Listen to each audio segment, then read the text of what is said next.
Beatbox shit. Okay, mic's pretty good. Everyone back from the coffee break yet? Kinda, maybe? Okay. So look over here, understanding social media. I'm not gonna talk about that. I am kind of gonna talk about it in some way, but I don't feel like talking about the subject as is. I'll tell you why. It's because I've been talking about that subject for the past 4 years, maybe. Maybe some of you have been in conferences for the past 6 years and been talking about the same thing. So talking about it directly doesn't fascinate us in the room, also because a lot of us here already are doing it, living, breathing, a lot of it in our teams. So what would be interesting for me to talk about, at least what I find interesting, is to talk about why some brands do it better than other brands, but in a way that why hasn't some brands changed at all? Not even brands, industries. Why does an industry not change? And what can we do to change that? Let me take this clicker so I can do the next slide.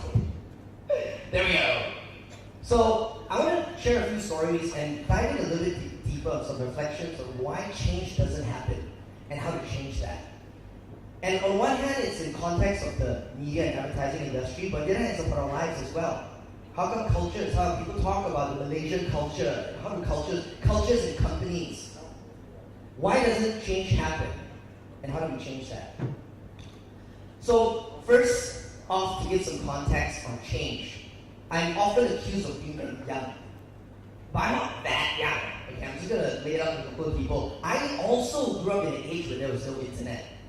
I also used to have I went to a library to borrow books, maximum 3 books a week. Right? And that's all I could read. I can't read any more than that, right? Not my library card doesn't allow it. So I'm not that young. But I remember there was a time where I used to go out and play, a time where I looked my friends in the eyes and spoke to them, as opposed to looking at my phone, speaking to them. I remember there was a time. And I remember the times also changed very fast for me. In my direct experience, I used to buy CDs. But the last CD I bought, I didn't know it was going to be the last CD I bought. If not, I wouldn't have bought it. It's like, what a waste of money. The band wasn't even that good anyway. I didn't know. Things changed very quickly for me. So in March 2010, I first launched a business called Sense.com, and with the help of pioneering it with Nestle, we rapidly rolled out that solution across 70 of Malaysia's largest advertisers. In January 2011, we used the same social content platform, Sense.com, to advertise one of our subsidiaries, which was an e-commerce company. In 3 months, we grew to the number 2 e-commerce site in the country. And it was acquired by Groupon, and it got turned into Groupon Malaysia. And my team runs that business, mostly thanks to Joel, my business partner, who's a fantastic operator. And this team now runs the entire Groupon Asia operations, including Japan and Korea. It's a $750 million a year business, 2,500 staff, and last year the team turned its first profitable dollar. May 2013, I spoke to Patrick Grove of iProperty, iCar, and those companies. He owns also Catch-Up Media Berhad, and we talked about merging Catch-Up Publishing, Catch-Up Digital, and Sales.com to create what is known as Rev Asia. So this is already the largest local digital group as of January 2014 according to Comscore. And we're targeting to list this company in 2015. So change, digital happened really quickly, but so did the opportunity. And in 4 years, I've kind of seen a lot of things happen very fast. So from that context, to talk about change, and why it happens to some people and why it doesn't, I'm going to tell you a story about, I'm going to tell you a story about, I'm going to tell you a story first, and I'll show you the slide. About one point of the journey where, because of one life decision I made, all of this would not have happened. So this was 6 months before March 2010. Joel and I were figuring out something else. We had another research-related business. Some of you may remember that as Sense.com. So we were struggling, a new startup. We struggled to make next month's salaries, pay our staff, and it was a very tough time. And we had been working on this one project which would give us enough funding to give us about 6 to 7 months worth of runway, so we wouldn't have to raise money from venture capitalists. And it was a very tough project. It was a very big pitch, if you will. We spent nights working on this pitch. Joel and myself spent nights working on this. Except that I wasn't a salesperson. Joel's the business guy. He's supposed to sell. I'm the technologist. I've been coding and building websites since I was 15 years old. So I've never made a single kind of sales presentation before in my life prior to that. So the night before the presentation, Joel said, "Hey Khailee, in case they ask technical questions, can you come along?" I'm like, "Okay." Right, so I go along. So I go along to the pitch. We go in, there's 30 people in the room. I've never seen a boardroom table with chairs on the side like a stadium. It was kind of a scary experience for me. I'm just coming from something, again, who's never made a sales presentation before, right? I go in that room, there are 30 people, Joel does his thing, sitting there, and then Q&A happens. They ask questions. Eventually they ask questions to me. Then they start asking more questions to me. And being a programmer, I mean, some people are friends for programmers or developers, you'll find that what guides them is accuracy. They want to make sure they give you the most accurate answer. Oh, how long have you been working in this company? Oh, 7.64 months. It's about accuracy. So any question they ask, I just gave them the most accurate answer I could think of. We walked out of the room, answered a bunch of questions. I was so excited, right? I said, so Joel asked me, "Hey, what do you think about the meeting? How do you think it went?" I said, "Well, it was great, man. I think when we get to deal with it, it's going to be great. It's going to be fantastic." Joel said, "No, we lost it." I'm like, "What do you mean?" He said, "Look at why they ask those questions. Why are they asking those questions that way? Why did that fellow ask that question? And why did you say that? No. And suddenly all the dots connected. I look back at it, it's like a Memento or some Inception kind of movie, but like all the faces start to make sense. They were asking questions. Some people in the room wanted the solution, and some people in the room didn't want the solution. The people who didn't want the solution were asking questions that made it seem like they already have existing solutions which work. So they were asking questions in certain way, which I just went to answer directly. So we got into the car, we had a long drive back. I was completely quiet because I knew I screwed it up. Joel had nothing to say too. He's just driving. I was quiet. And looking back at all this stuff, I'm like, I told myself I never want to do sales again. I don't want to get in front of anybody. I don't ever want to sell. Selling is evil. Selling is bad. I don't want anything. I'm just going to build websites for the rest of my life. I don't want to do this shit anymore. So I was sitting there myself, I broke down, and I cried. The drive was a long drive, I cried for half an hour. And that's the scariest moment for Joel. Joel's like, "Wait, dude, bro, whoa. Okay, turn up the music." I'm sitting there, I'm like, freaking breaking down, right? So when I'm done with it, we go eat chicken rice, right? Okay, what does your chart? Sit down there. Then Joel asked me, "Hey, tomorrow, bro, another sales meeting, you want to come out?" I said, "No way, man. I don't want to do this shit anymore, man. You sell, I build the product, you go and sell." And he's like, "Okay, alright, if you don't want to go, that's fine. But if you want to come, you want me to teach you, just let me know. Okay, eat finish my chicken rice, drink finish my shit chart." Then I manned up, I said, "Okay, I'm going to go." Now, if I did not make that decision, I could not have spoke to Kuka-kun and convinced him to actually give me like 4 campaigns worth of budget to try it out. And all of these businesses, a lot of it would never have happened. Because advertising and media, it is quite technical product at some points. So I became the primary salesperson to sell all of these products, and Joel was working on primarily the e-commerce business. So I made a conscious decision at that point of my career to evolve from what was a web designer and web developer to become a salesperson. And little did I know, the small decision to learn something new became a decision that I had to make to learn management, learn accounting, learn finance, and all these other things. So today when I work with teams and I work with other companies and people talk about this new thing and people say, "Oh, that's not my job. It's somebody else's job." I think that's a critical decision to make. That's a very important decision to make, whether or not this change thing is your job or not. Because it always is somebody else's job. Let me show you. It adopt new integrated content marketing. Oh, clients stuck in the dinosaur age, man. The clients, they want to change, man. It's their job, they go and push it. Oh, culture might company too slow. Yeah. Many have tried to fail already lah. Malaysia culture, tak boleh, tuan.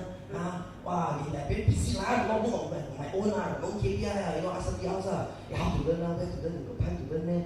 Maybe let other people try first. These are familiar things I hear a lot of times. But once in a while, you see people saying, you know what, maybe it's not too late for me to learn something new. So, one of the other things I do is I invest in startup companies. I invest in this firm called 500 Startups. Now, the founder of 500 Startups is 59 years old, right? 57, 59. And he has like a magnitude of like 10 to 20 times more Twitter followers, Facebook subscribers, than me or any other people I know. And he will correct me on the way I'm posting things on Twitter and say, Khailee, that link, that link, you just attach a little pig to it. It's going to show up a bit larger on Twitter so people pay more attention and click through to be higher. Wow, he's like schooling me in social media each and every single day. That's because he picked up and learned it. That's why 500 Startups as a Silicon Valley venture capital firm, they've built such a huge brand in only 3.5 years. They've invested in 700 companies in 40 countries in the past 3.5 years. No venture capital firm invests at that rate. Dave is doing it because he picks up new shit all the time. So, why doesn't change happen? My first kind of observation is that people are always expecting somebody else to lead that change. And it's never their job. It's always somebody else's job. But the cool thing about change is, all you need to do is to make one individual decision, and your friends around you, people around you, start paying attention. Somebody in a group of friends suddenly decides to go on a 30-day diet, exercise, living healthy, At first you joke with them, oh man, I like to do too much food. You want to eat, today I think this is you miss not slightly get a bit of that. After a while, you start to lose a lot of weight, start to look good, and suddenly the rest of friends will say, who do you train for? What gym do you go to? Right? Slowly people start waking up. You just have to make the first choice. So Nelson Mandela, as we let our own light shine, we unconsciously give other people to do the same, permission to do the same. Another cheesier one is that if we take not just one person to initiate and drive change, you start having 2 or 3 people, a small group of people within an organization, within an industry to initiate change. Never doubt that a small group of concerned citizens can change the world. Indeed, it's the only thing that ever has. Now, I just ripped this off of my Margaret Mead said this. I don't know who she is, but a name like Margaret, you have to respect it. Must carry some weight. Must be legit, isn't it? Legit shit. Okay, so that's kind of my first kind of observation. Why change doesn't happen is not my job. How do you change that? Make it your job. All it takes is one person to start. Next story. I despise the word new. I get epileptic fits when people say the word new. New is a very horrible term. I'll tell you why. Firstly, new is almost always overrated. Almost always. The next version, the new iPhone 6, screen a little bit larger. I don't know, it's a new thing.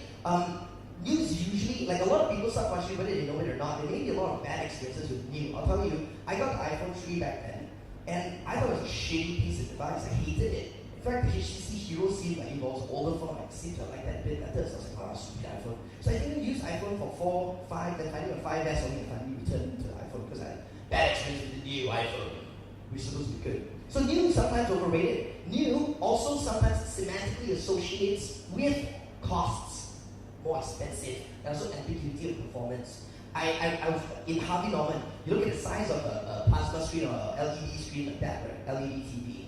Just for 5 extra inches, right? You're gonna pay 60,000 ringgit because it's the newest version. Have you guys seen a Samsung curved LED? I was standing in front of it. The picture is better. I mean, no hate to anyone from Samsung here, right? But I was just trying to figure it out. It's better, right? It's new, right? Curve one. I've been watching flat screen all my life. Now you tell me flat sucks and curve is better. I know what curve is. I'm young enough, right? I'm not that young. I grew up with some curved screens. Now you tell me flat sucks and curve is cool. I think new sometimes associates with cost and ambiguity, and most of the time, new isn't really that new after a while. And I'm going to show you how social media isn't very new. Content isn't very new. I'm going to show you some of these things, how new stuff is not new at all. So why do we even sell new? Why do we even sell change? We're trying to go to senior management, trying to tell our children, trying to tell people around us, hey, change lah, this new thing. the old one sucks, and new one better. Social media, digital, new, traditional sucks one. Do the new one. And why are you creating that dichotomy when it's intellectually dishonest? It's not honest to say that the new is always better than the old one. And it's such a multi-dimensional world. Why create such a dichotomy? It doesn't make any sense. So why sell change as new? Give you a short story. An agency brought me to pitch to a FMCG brand very early on in my career, with Sis.com. It was in 2010. Now that FMCG brand is a Malaysian one, and it had never spent on digital before, and it never spent on social media. But the agency wanted to pitch them a whole social media 6-month campaign thing. So they said, Khailee, join us. Let's go and pitch together, you know. Since you're our social media partner, come and go pitch together. So we drove down to the factory where the owner of this brand was, and I got a curveball of my life, man. My turn came up. He asked me whether I speak Mandarin. I opened my mouth and said, "All right, hey, thanks for your time. 你讲华语吗？有一点点啊，我有去6年华小啊，讲华语的。I mean, 我6年华小，但是 after that I spoke nobody Mandarin for like another 10-12 years, you know. So I put my slides in English and saying a pitch in Mandarin. So the business owners, Chinaman and China gets he's sitting there, you know, all this uncle fashion on, and sitting pitch in Mandarin, some of this. So I said, okay, school size, I broke it down and said, look, this is the social media thing, alright? And then I talked a little bit. Then I said, okay, I'm not going to speak Mandarin because it embarrasses me. And maybe some people don't understand even the Mandarin speakers don't understand. But I basically said this. I said that today we're going to get people to tell people about your brand. And they are using social media to do this, right? So that's what we're going to do. And she said, good man, you know, I've been spending on TV, all the history of this company, I'm spending on TV and newspaper, it's doing well. Look at the company, look at the factory, we're still selling, it's still going wide. So I said, look at the birthday rallies that's happening. None of that's on TV, none of that's on newspapers. But why so many people show up to the rally? Because people are telling people. Let them do it for your brand. I walked away that day with a 250,000 ringgit booking for us, right? And at that time, I still pay bills 6 months to pay. So like to me, it's a jackpot. I go back, wow, like celebrate, you know. I mean, for a lot of you print guys, are like, hey, 250 only, right? For me, it's like kind of a big deal, okay? I said, wow. Did I say change? Something did I say it's new? I didn't use the word new. And that's why I realized that every time I use the word new, it's actually a stupid word to use. So, there's nothing new about change inherently. In fact, change is as old school as it gets. My alarm ring. Tell me I need to speak now. Okay, so let me show you a simplified change adoption cycle in media and advertising. Sounds very junky, right? But it's actually quite simple. And my observation, direct observation. First, you hear about something very new. Everyone says it's not my job, somebody else's job. Then suddenly a few people do it with success. Suddenly everyone can do the job. Then suddenly everyone's doing it, then you know it's mass adoption now when clients are doing it in-house. This is the peak of adoption you need. So I show you for example. I go back in time in my previous lives, right? Advertising as we know it used to be a new thing, could sell a lot of products. Next thing you know, Mad Men, Madison Avenue, all these Don Draper and folks, you know, they're doing it, you know, it's no one's job, suddenly it has some early success. Then next thing you know, Unilever launches low-end partners, in-house agency, they build in-house for themselves. You know, clients starting doing in-house. These days they hire the agency client person into to make them the marketing manager or something. Right? So in-house, right, advertising is a function in-house for clients. And across the board, digital, same thing. Used to be agencies, for your digital campaign, let me invite my sister digital agency to come in and do it. Next thing you know, every agency, no, there's no digital here, man. All digital is we can do, everything else we can do. Clients are head of digital. Every client today is head of digital. Look at social. Same thing as well. At first, not my job. You hire a man intern just joined. He looked young, but I see him every day on Facebook. I see him become head of Facebook now. Hey, ask him to manage the Facebook page. Paradigm more happen again. Not my job, what? Man, the fella, I think the fella do a good job. Okay, not my job. Never mind. Suddenly social media, everyone else can do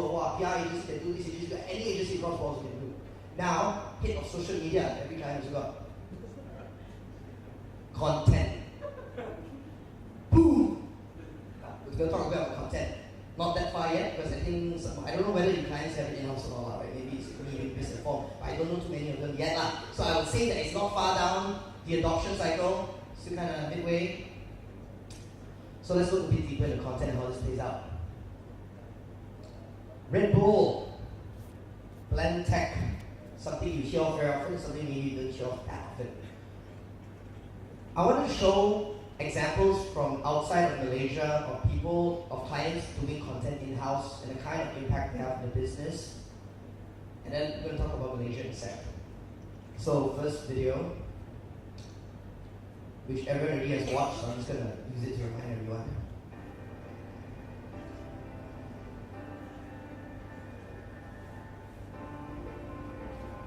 Okay, so basically they shoot this guy from the sky, and he's up there. Then they throw him down from outer space.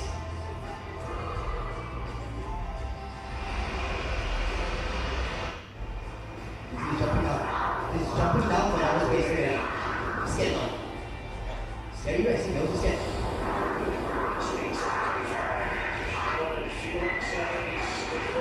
Okay, let's look at it's just oh shit. Okay, again. Everyone's hiding. Resume slideshow. Okay, so that's the Red Bull Stratos campaign. It's just one of many videos they do.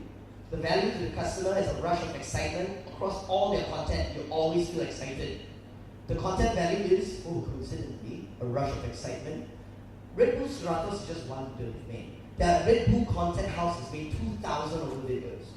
Netting over 708 million views at the time I compiled these slides. The brand value, coincidentally, the product also, a rush of excitement when you kind of drink the Red Bull can. So rush of excitement, rush of excitement. Same feeling. Cross value to the customer, the product functional value as well as the content value. In 2012, they had $6.7 billion in revenue, a $406 million profit, and a 40% profit growth versus 2011, taking 34% of the market share of energy drinks with 35 million cans sold, posing a legitimate threat to Coke, where Coke doesn't give you enough sugar high, Red Bull's going to give you more. Their own in-house content team, clients doing it in-house. Next one, maybe a lot of people see the video but you might not know a couple of things.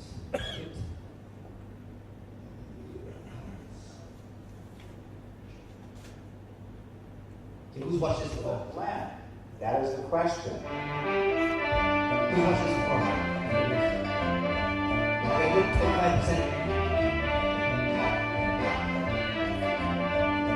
Good, let's see most of it since 25% It's time for me to buy a new phone, and I always have to have the latest.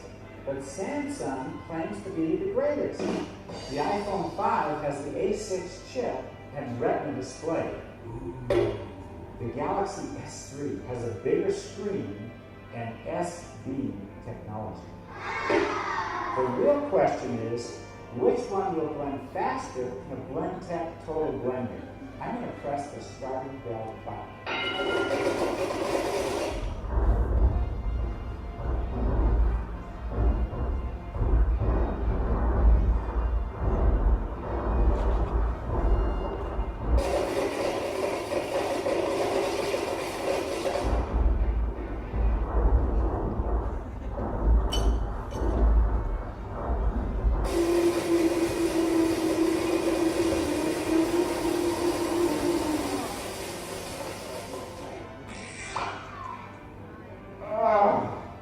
Serious smoke. Don't breathe this. This smells like jelly beans. They both look the same to me. I think the real winner is the BlendTech Total Blender. Why don't you decide?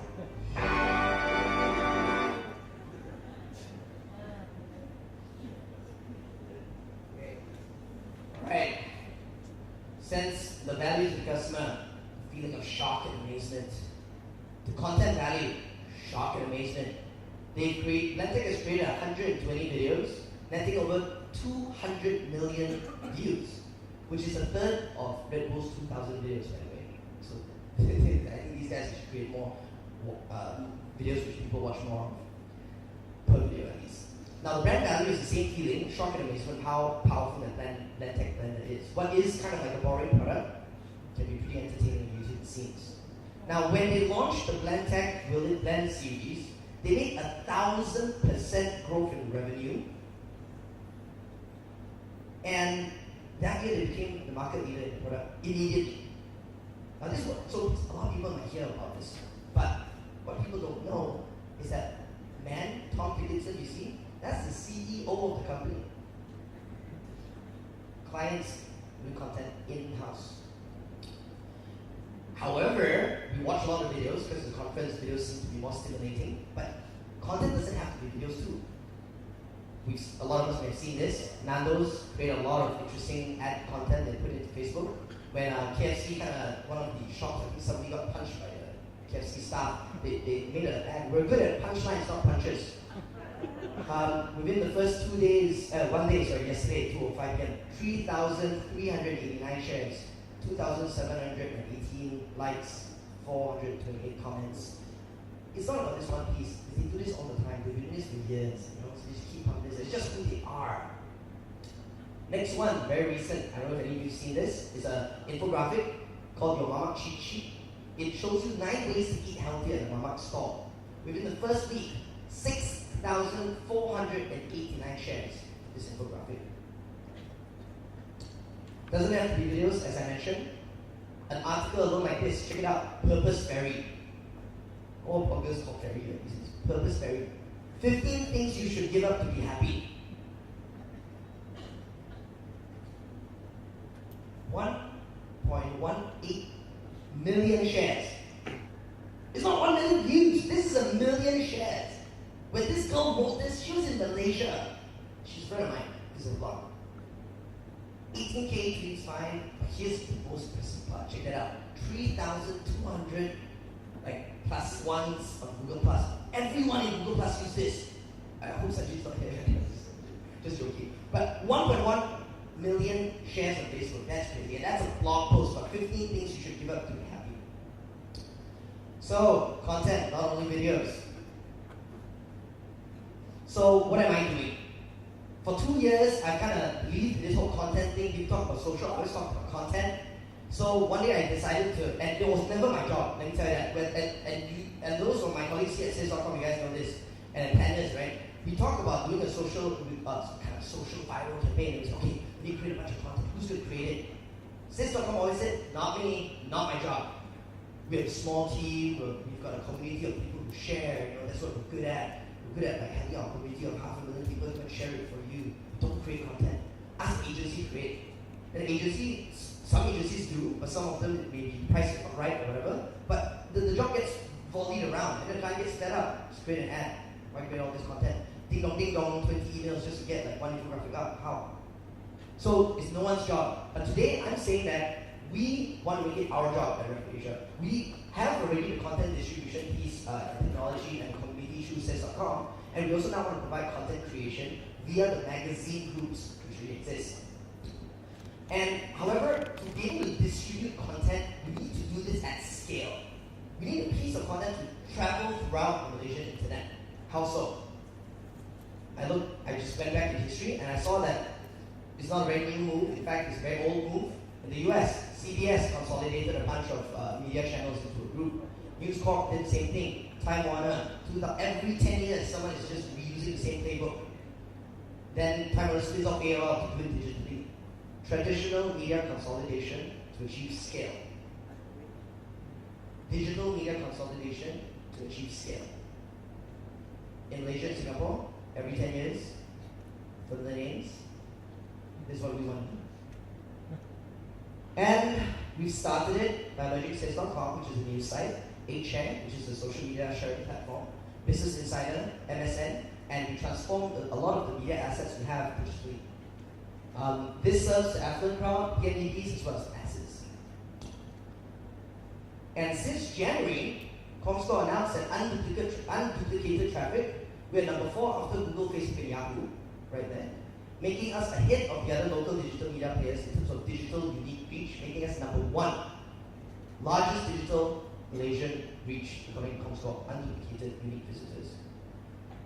Versus the rest of our competitors, we can give up to 4 million new, unique audiences that you would otherwise not be able to reach if you had not spent with us. Doing this, we have already started rolling out content executions similar to the ones that we observed. Proton, for example, brand value they want, national pride. Value to the customer, will give them back the feeling of national pride. Very hard, by the way. Content value, such as 17 things you didn't know about Proton cars. There was a news piece, we distributed it on sense.com. 470,000 views within the first week. Then we did another one again, reaching about 1 million views collectively.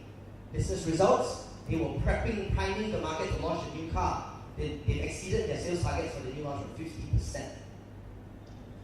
We're also working with agencies to roll out this simple way of doing it across the rest of the industry, where a brand just identifies what's the brand value, what kind of feeling you get when people buy your product, what kind of feeling you want them to have when you share content with them, and what kind of content gives that feeling. And hopefully we're going to produce some growth together. Content, again, I'm going to drill this home, right? Because content's not new. It is not new at all. It's just something that gets more attention. It's very similar to what we already do. Let's take a closer look. Advertising plan, essentially, what's your big idea? Let's choose some media channels. Let's adapt the ads into these channels. And let's reach them and measure them. Content, same thing. What's your big idea in content? Let's choose a couple of media channels to place this content in natively. Let's adapt the content. If it's going to be YouTube, we'll turn this content idea into a YouTube video. On Facebook, let's do an infographic. On the news sites, let's go and do an article. Let's adapt it, reach and measure. We're not doing anything new whatsoever.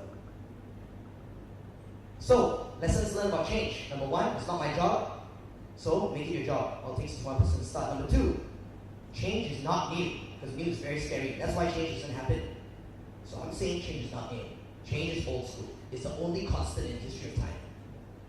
Take the new away, take it out, and draw similarities across time. Last one.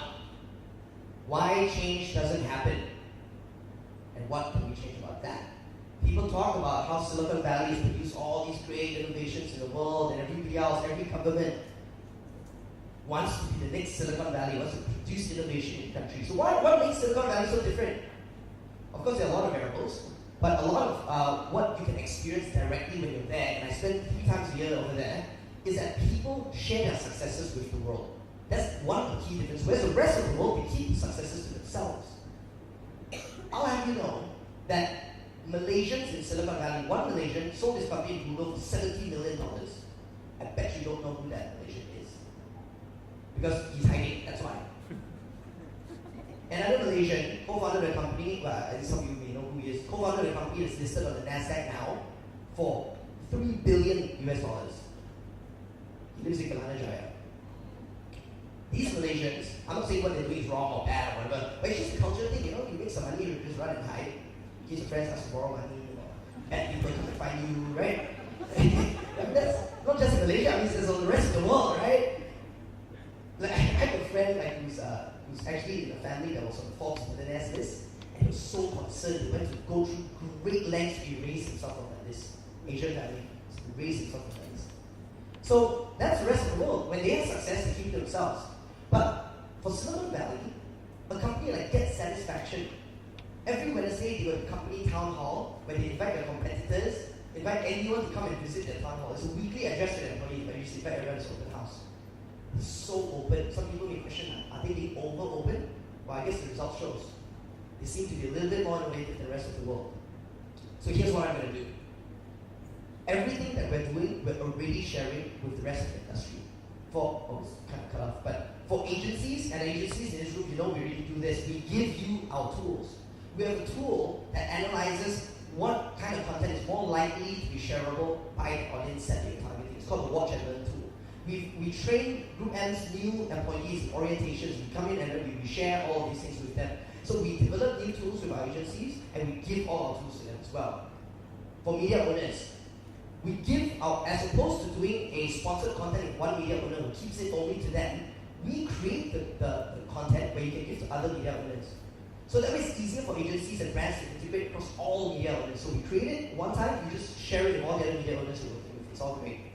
We don't have to own it. Take it, use it, open source. Third one, content producers. We've got very powerful content producers for specific niches. But there's some niches we're not so good at. So we've got a network of content producers, we loop them in. We want to make sure that the revolution that is happening right now is an open source one. And this is going to accelerate industry adoption of content. And hopefully, one day we'll see almost all of our clients have a hit of content for their brands. So in summary, why change doesn't happen and what can we do to change that? A lot of times, change doesn't happen because people keep the benefits of change to themselves.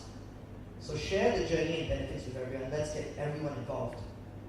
On that note, I want to thank a lot of you for chiming in, and that also to personally thank, in the past 4 years, a lot of all of you in this room who granted meetings to us.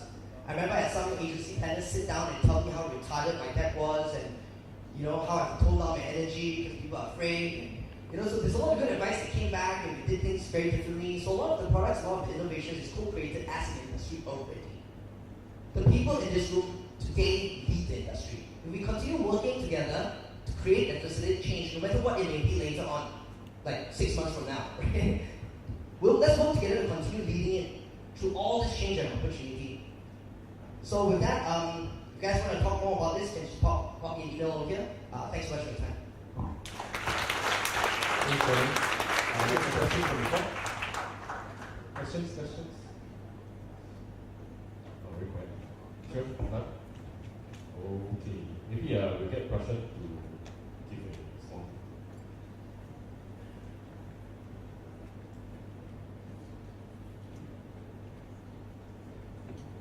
Thanks.